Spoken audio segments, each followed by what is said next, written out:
Hello guys, good afternoon. This is your host Jonathan. Today is the ninth day of the uh, community quarantine here in Metro Manila, Philippines. We have 21 more days to go before the quarantine is going to be finished. So take care guys. If you go out and then if you get back home, just wash your hands using soap or water, or you can use of course you can use alcohol or a hand sanitizer. Today I'm going to discuss an article that I saw in the internet 2 weeks ago, claiming that this pandemic that is happening right now, which is COVID-19. That article claims that COVID-19 is a bioweapon of China. But first of all, let's find out first what is a bioweapon. So let me just scroll through my notes. Hold on.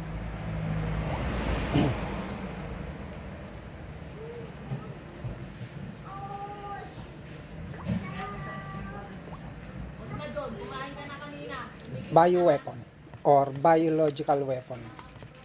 According to the website of World Health Organization, biological weapons are microorganisms like virus, bacteria, fungi, or other toxins that are produced and released deliberately to cause disease and death in humans, animals, or plants. So that's the definition of biological weapon by the from the website of the World Health Organization.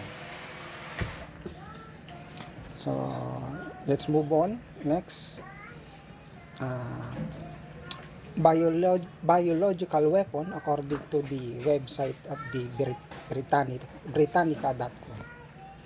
Biological weapon, also called as um, germ weapon, any of a number of disease producing agents such as bacteria, viruses, fungi, toxins, or other biological agents that may be utilized as weapons against humans, animals, or plants.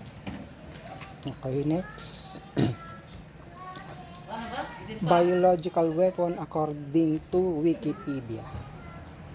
A biological weapon is a weapon that delivers toxins or pathogens like bacteria or viruses with the goal of making people sick or killing them. Okay, another biological bioweapon definition by Wikipedia: a biological agent, also called as bioagent, biological threat agent, biological warfare agent, biological weapon or bioweapon is a bacterium, virus, protozoan, parasite, or fungus that can be used purposely as a weapon in bioterrorism or biological warfare. So that's the definition of biological weapon or bioweapon according to Wikipedia, Britannica.com, and from the website of the World Health Organization.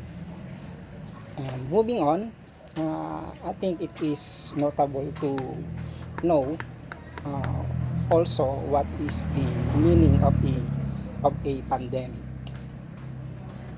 So pandemic, according to Wikipedia, a pandemic is a disease. Uh, a pandemic is a disease epidemic that has spread across a large region, for instance, multiple continents or worldwide. So that's the definition of a pandemic according to Wikipedia. It's hard right here. It's sour now. Okay. Now that we have now that we have a knowledge about biological weapon and a pandemic, I think it is also interesting to know the past pandemics that has happened throughout the history of human race. So let me just scroll to my notes. I'm just going to fast forward this because this list is very long, so I'm I'm going to do my best to shorten this list and to give the most sensible information that are only important for us for this discussion. Okay, the first pandemic according to Wikipedia is the Plague of Athens. It happened between 430 to 426 BC. Okay, let me see how many person died.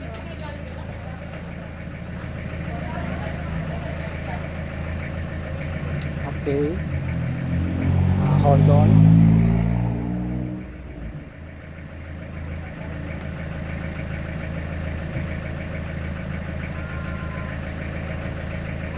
Okay, according to Wikipedia in this note that I am reading, this plague of Athens killed a quarter of the Athenian troops and a quarter of the population over 4 years. I think uh, Wikipedia is pertaining about the population of Athens that time.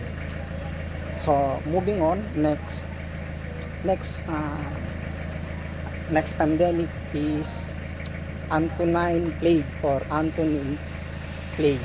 It happened between 165 to 180 AD.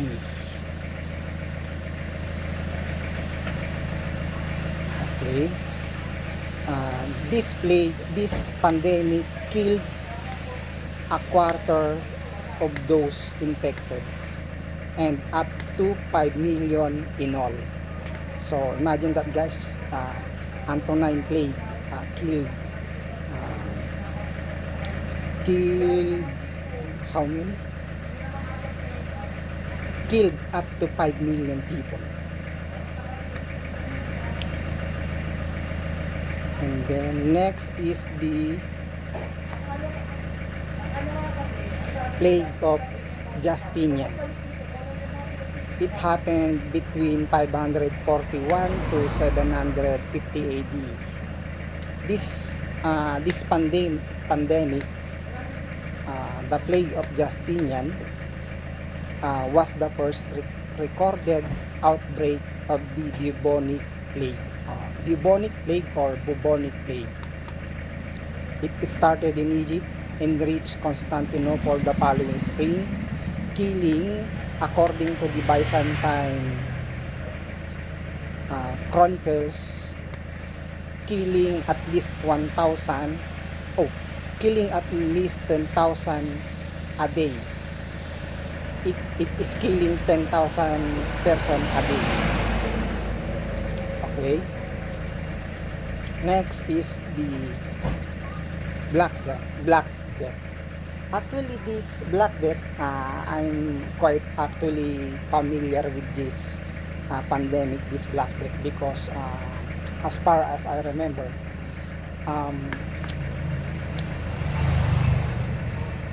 during my high school years, it was included in our work. It is included in our world history subject, world history. That is Black Death. So Black Death, it started from 1331 to 1353. The total number of deaths worldwide is estimated at 75 million. See, guys, Black Death killed 75 million people. That's a huge number of people. Next is the one that is called third plague pandemic. It started in China. Oh, see guys, this third plague pandemic, according to Wikipedia, this one started in China in 1855, and then it spread to India, where 10 million people died. See guys, it killed 10 million people uh, in India alone. Okay, next is the Spanish flu. The Spanish flu started from 1918 to 1920. It infected 500 million people around the world. Okay, how many died with the Spanish flu?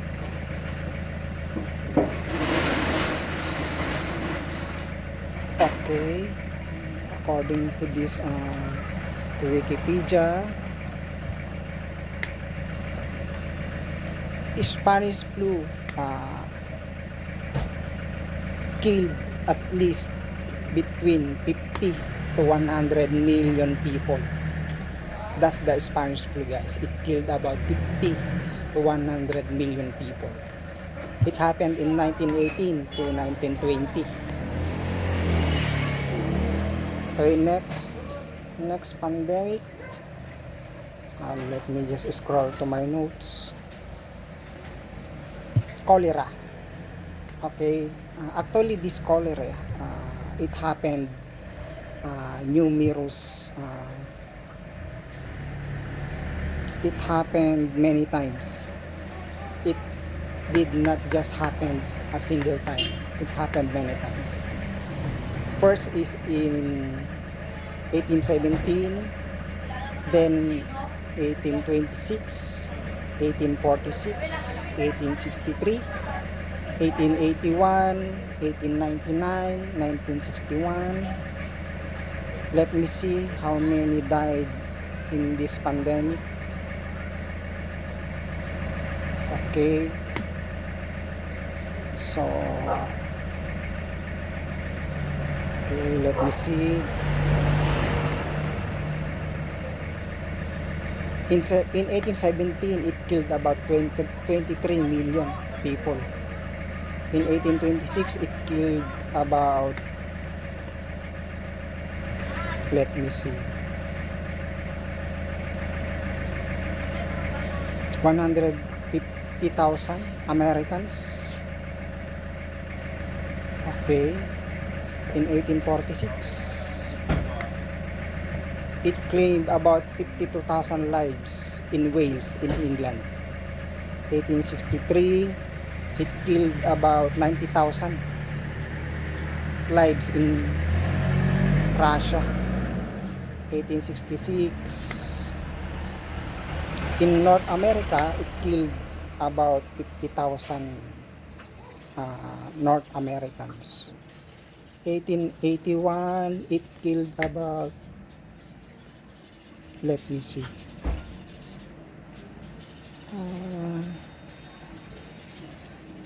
1881, it killed about 267,000 lives in Russia, 120,000 in Spain, 90,000 in Japan, 60,000 in Persia. That is Persia, I think,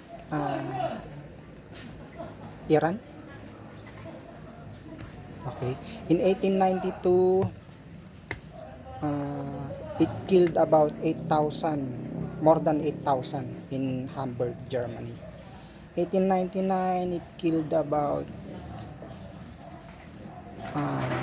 800,000 in India, 200,000 here in the Philippines. And then in 1961, it killed about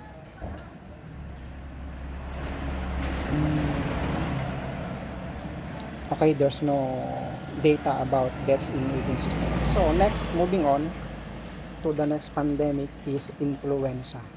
This is commonly called as flu pandemic. Okay, let me just scroll through this one and let's see how many people died in this pandemic.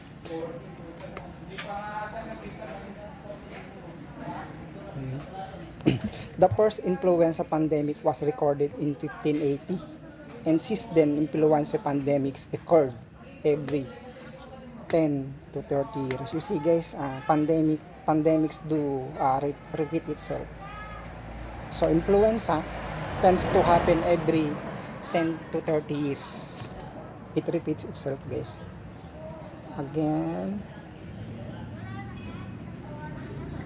so there's the Spanish flu. It killed about 70 million in India. Here we go again, the Asian flu. This is between 1957 and 1958. It was identified in China. So guys, as you can see, COVID-19 is not the first pandemic that originated from China, because according to this data from Wikipedia, in 1957 and the Asian flu happened. It was originated also in China in late February 1957. It caused about 2 million deaths globally. So that's the Asian flu. Next is the Hong Kong flu. Next is the swine flu, the typhus. Okay, let me just scroll to this because this is a long list. Smallpox, measles, tuberculosis, also commonly called as TB, leprosy, malaria. Okay, let me just scroll to this list. Okay, I am done with the list of past pandemics that has occurred throughout the history of the human race. So moving on,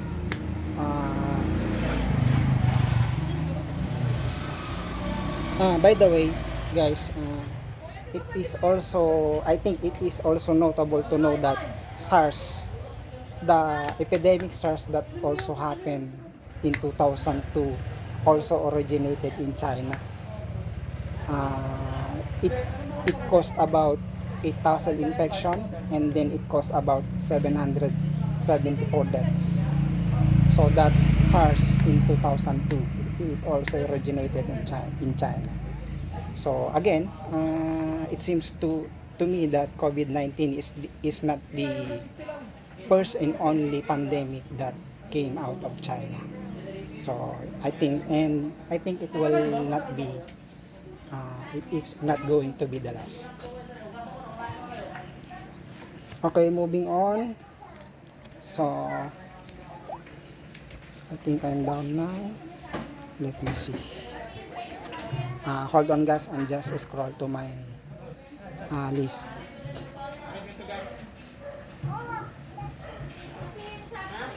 Okay, hold on. This will be very quick. And also guys, let me add, if you are familiar about the Zika virus that has happened late in the year of 2015.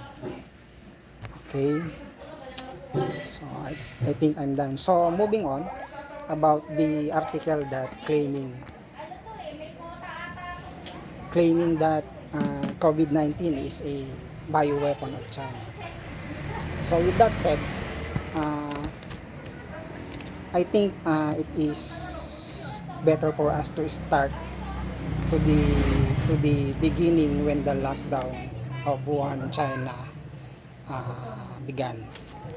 Okay, January 23, 2020 is the first day of the lockdown of the whole city of Wuhan in Hubei province in China. And by the way guys, take note, Wuhan city has a population of about 11 million people. That's only in Wuhan, 11 million people.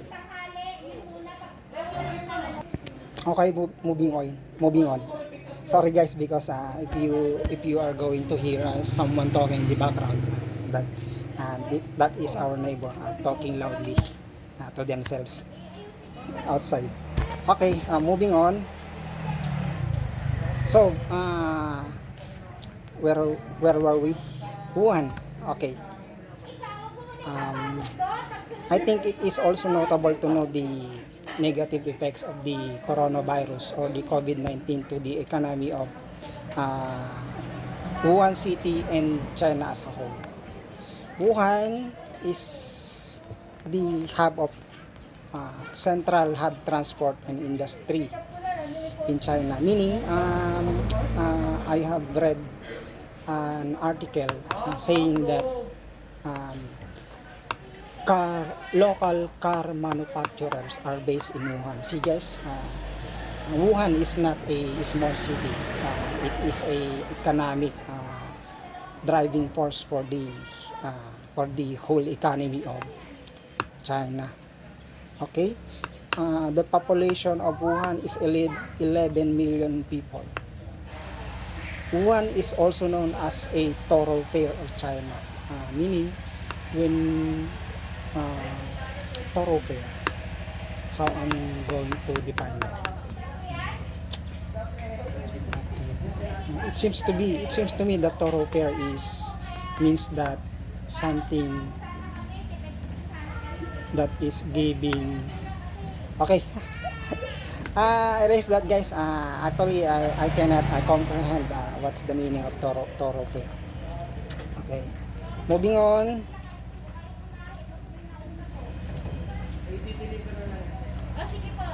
Here here this is going to be the next information that I am going to tell you guys will be interesting. Okay, the value of imports and exports of Wuhan City.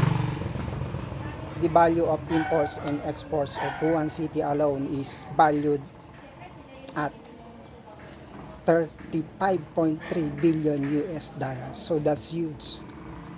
That's in 2019. See guys, Wuhan City is a driving force, one of the driving force of the